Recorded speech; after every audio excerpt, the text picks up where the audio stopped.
Welcome, everyone, to this part of the program of the Afghan talks and the Kabul Card talks. I've been looking forward to this, and I think you have as well. My name is Laila, and I'll take you through this part of the talks and more talks later. Sadaf, we're very pleased to see you here in Norway, in Oslo. Is it going well? Yeah, thank you. I know that it was quite a journey to come here, but you made it through the snow. But you left Kabul in snow as well, I think, no? Yes, exactly. Yes. Sadaf came from Kabul yesterday and was meant to be here with her other friend who was on the Kabul Card project as well. Unfortunately, she could not make it. So Sadaf will be the voice of 3 women today of the project of the Kabul Card talks. And with us today, we also have Anders Sømme Hammer, who is familiar to many of us as a renowned journalist and a photographer. He is known to us not only in Norway, but other places as well, I believe, for his work and his free voice, if you like.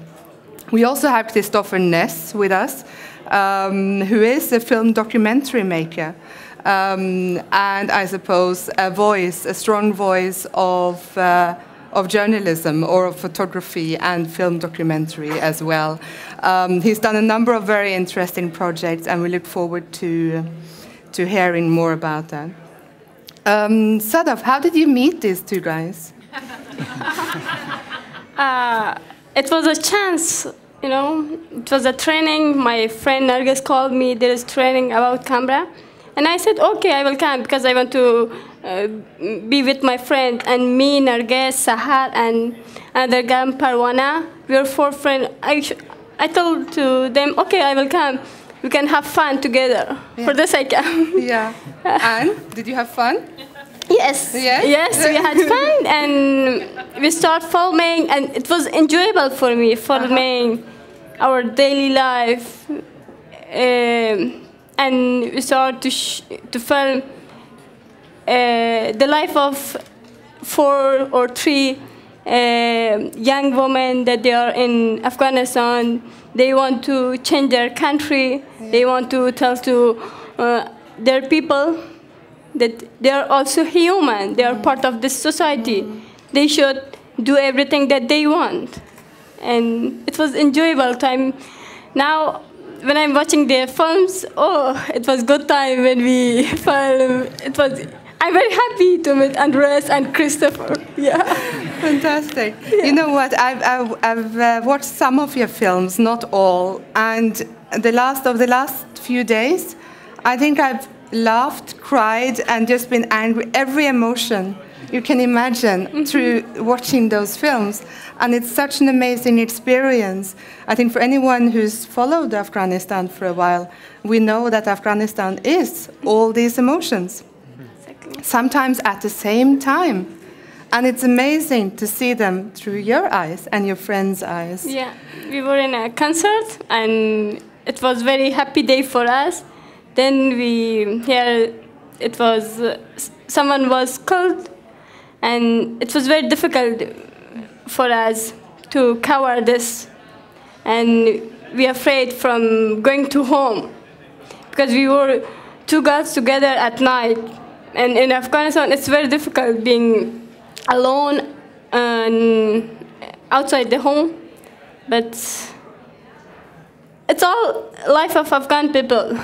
You're a very brave young woman. We'll get back to some of the stories. Christoffer and Anders, how did you meet these 3 women? I started a blog 1.5 years ago, and I wanted to start writing with young Afghans. And my idea then was to write with young boys and girls. And instead of me writing about their lives, they could write themselves. So I started with one of Sadaf's best friends, Nargis. She had actually started writing before she met me. First time I met her, The first time I met her, she had brought 13 pages, the story of her life, and it was amazing. And and how old was she? 17 at that point. And I was very happy and felt very lucky for meeting such a talented girl. And we started working together. She was writing, and I was more or less working as a coach. And we were publishing on my blog. And at the same time, I was watching Christoffer's movies from Brazil and India. And they are not a part of this exhibition, but they are on the net, and I would ask everyone to see them, because they are amazing stories too. And I just wanted to try to do something like that in Afghanistan. So I spoke to Nargis. She said she really wanted to work with video, and Christoffer really wanted to try to go to Afghanistan. So great, perfect match. It was quite easy. Yes, perfect match. Christoffer, tell us about. I've only just been told that you have done these kind of projects before in a number of different countries. A few. A few. I've been told quite a few. And that you also wanted to do them in Afghanistan. Tell me about the other countries that you visited, or that you did these projects in. Yeah, well, it started as a school program in Rio. We went to Rio to answer a video letter from a community in the Amazon called Ikbang. And there was a video letter, and they asked us to teach workshops. They, at the school, the university I came from, we studied media and human rights. So they asked us if we want to go to Rio, to this favela, and to create a video letter as a response to the video letter from the Ikbang community.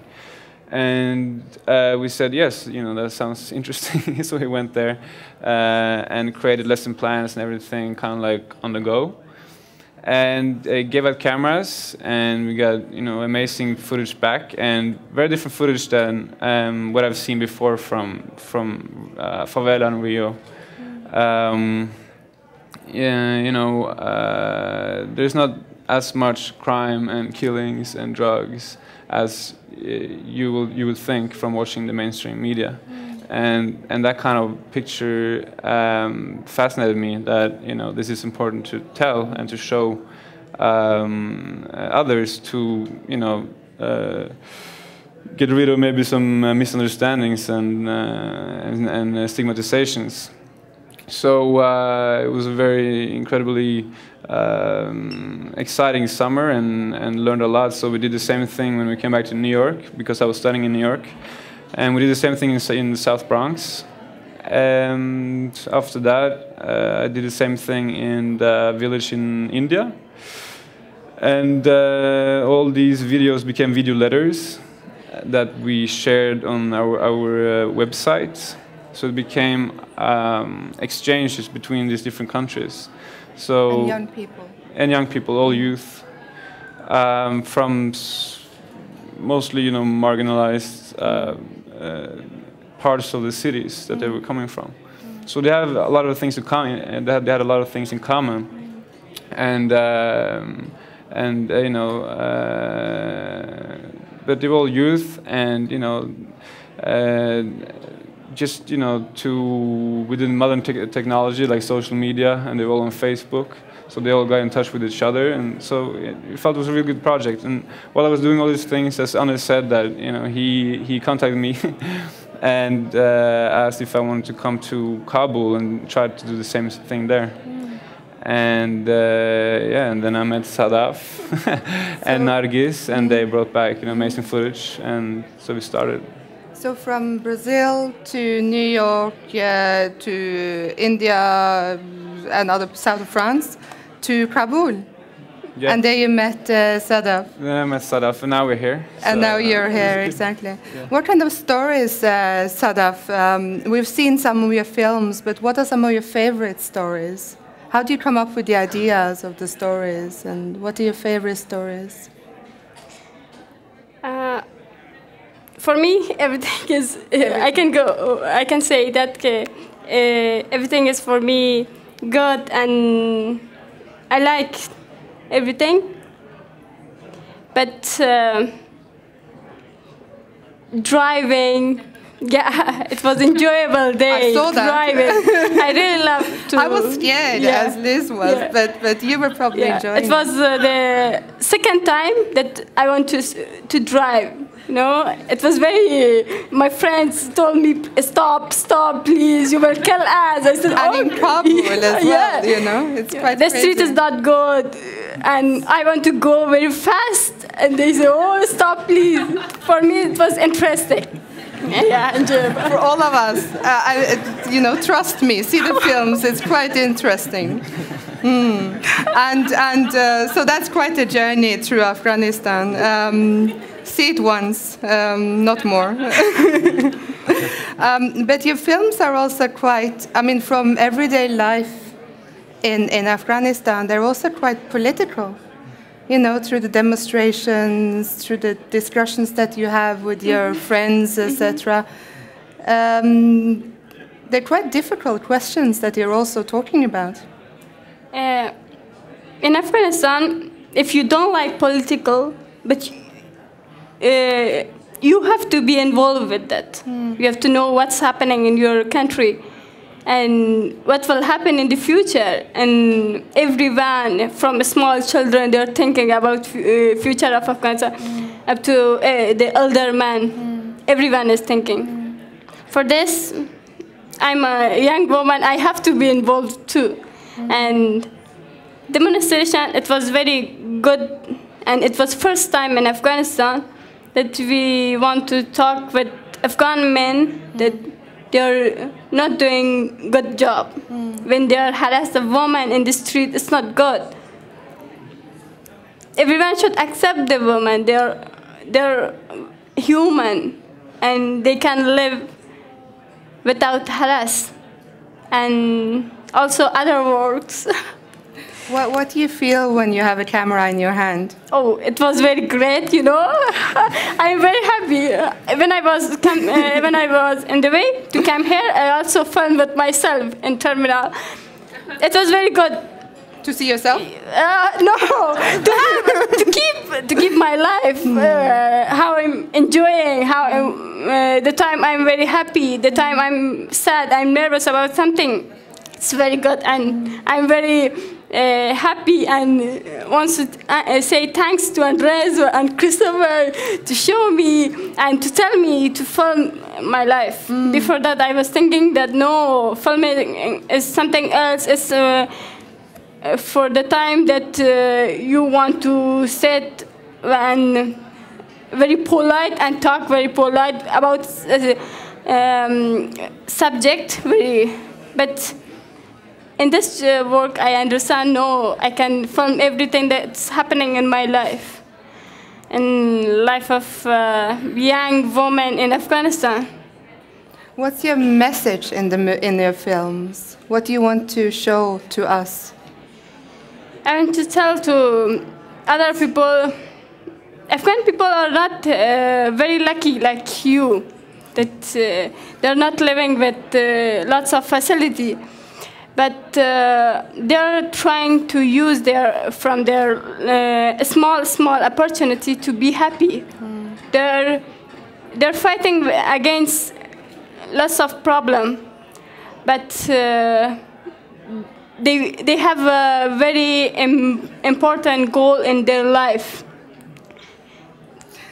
to catch that. And I want to show and tell to other people, we are in the war, but we are happy also from our life. Yeah. Anders, you have helped us Norwegians, I think, see many different sides to Afghanistan. From the positive to the negative, to the critical, from Kabul to the many different villages, to the war zones and front lines, etc. We've seen them through your eyes. How important was it to pass on, if you like, some of your work to Sadaf and others to see it through Afghan eyes? for me, this has been my best experience during the 5 years I've stayed in Afghanistan. It's a total new way of working for me compared to what I've done before. But I felt that there are a lot of things I can't reach, a lot of stories I can't tell. And there's a lot of things happening in Afghanistan which are very difficult to communicate here. So for me, this project opened a new world in terms of how to work. And I'm very, very proud of Sadaf and Nargis and Sahai. And I think they tell stories that I could never tell. And I'm just sitting here smiling, listening to Sadaf. So it's been a pleasure all the way, these 6 months. Normally it's a lot of problems working in Afghanistan. Parts of the period we've been working together have also been very tough. It was a very bad period of 3 months in Kabul last autumn with a lot of attacks. You can see some of that in that movies as well. But for me, this is just a much more personal way of working because it's a long project, and I feel I really get to know the girls, and I feel that the people who watch the movies also get to know Afghanistan in a personal way. So for me, I'm just happy. Would it, would it have been different if it had been, maybe a stupid question, but I'll ask it anyway. Would it have been different if it had been 3 young boys? What would we have seen then of Afghanistan? We started with 8 young Afghans. The youngest one was 11, the youngest girl. So we tried that as well. I think when we decided to continue, it was also we had to think differently about how to tell a long story. So Sahai and Nargis and Sadaf wanted to continue. So that's the reason. There's many reasons why it ended up like this. But I think young boys is much easier to tell stories, even though that's difficult as well in Afghanistan. But for this hasn't been done much, because if I'm filming Sadaf in the streets in Kabul or taking pictures, which we have tried, it doesn't last for a very long while before someone will stop us. It will take a couple of minutes normally. It will be the police, it will be some young boys, it will be some men.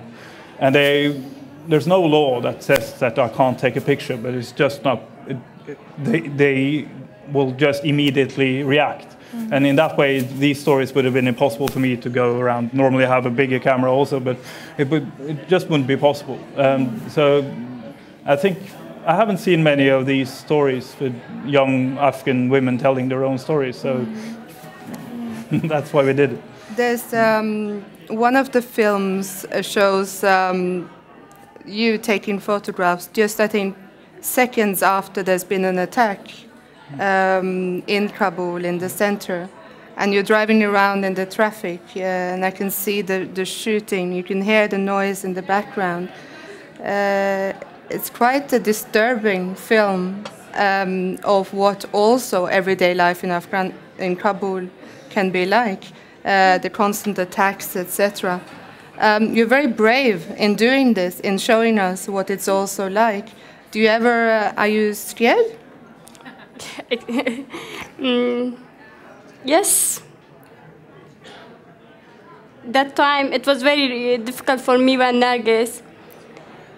We were hearing the voice of bomb. It's difficult. You're afraid. You want to go home, and we were the place that is close to the place that's bombing. It was difficult for us, but we tell to each other, it's okay, it will be okay, don't worry, it's okay, to be brave.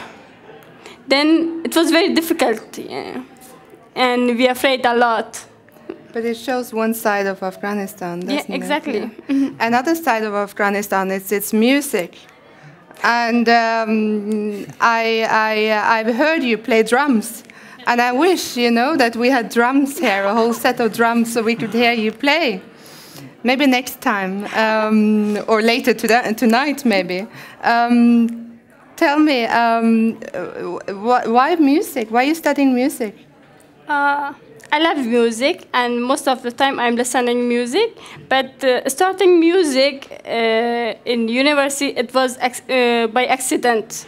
I passed the school, and after the concours examination, and they told me that you can start in fine arts faculty, everything that you want. It was painting and everything, theater. But I'd like to music, and I was afraid to tell to my father, because my father didn't like music. He always told me, no, it's not music. It's not. You are all the time listening music. It's not fine. But I said, okay, I will tell him. And when I told him, he told me, yes, you can go and study music. I was shocked. What? Fantastic. Music? Are you okay, Dad? You're saying? He said, okay, yes, I'm okay. You can go. And, you know, I was very happy. So now we might see you as a musician and a film documentary maker, like Christoffer? Maybe? Maybe. Yeah, exactly. Yes. What's your favorite piece of music? Rock music? Of course. Yes. And I want to have a rock band with Afghan girls. And what will be the name of the band so we can watch out for it? Afghan Brave Girls. Afghan Brave Girls. I think we should give her a... Christoffer and Anders, what will be the next... what will be your next project? Brave boys. Brave boys. So next time we'll have brave boys meet the brave girls on stage. How's that? Oh, they haven't talked about this. I'm sorry. I'm going back to Afghanistan. I'm working on some projects.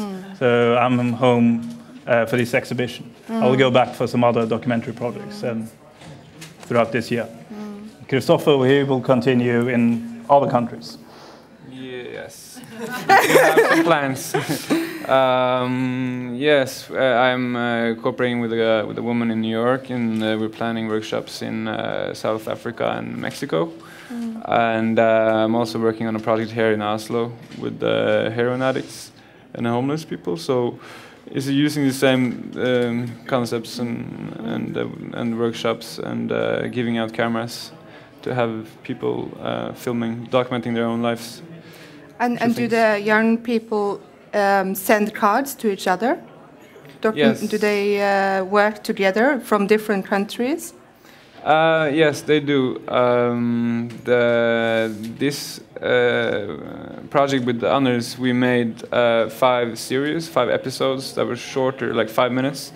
The previous workshops had resulted in 20 minutes video letters, and those have been sent back and forth to the other people who had workshops, and the places that we go to do new workshops, we start showing them the video letters from other places, and then they start to have contact with each other, you know. So yeah. And I think it's a very nice way to make documentaries, and it gives integrity and dignity, you know, to the people who is the main people in the documentary, instead of being observed from the outside somewhat. You know, you're just making your own documentary yourself, and you can speak for yourself instead of being spoken for. So I think it's an interesting way to make documentary, and videos themselves. I think we see more and more of that in the news media with, you know, handheld, like small cell phones, and with the internet access that are, you know, more and more places have internet access and small cell phones with cameras. So, you know, I think like those types of videos they are already really important, and it will become more important, I think. It's a powerful tool, isn't it? And very cheap tool, I suppose, that we all carry around with us and can tell live stories. So some of our people in television, others might have competition from, you know, very competent people like Sadaf here. Are you filming in Oslo? No, until now, no. No, but you have your camera with you? Yes. Yes. So It's you know, all the time with me. all the time with you, fantastic. And when you go back to Kabul, what kind of stories will you be making? What kind of films? I will continue filming about my life, but maybe filming another girls and my friends that they're working, they're fighting with the problems, and the women that they're trying to solve their problem with their husbands. It's very difficult. And there in Afghanistan, everything is by men. When the man of a house, he say, it's good, it will be good, and if saying it's not good, it's not good. And I want to film the women that they are trying to say no. You're telling that it's good, it's not good. I think it's not good, and I want to show this. Yeah. Good luck. Sadaf, thank you so much for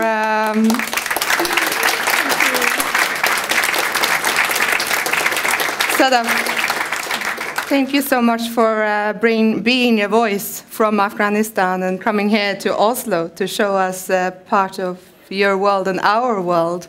Christoffer and Anders, thank you so much for bringing yourselves and Sadaf here. And we look forward to seeing you all on stage with the brave boys and the brave girls very soon. Thank you.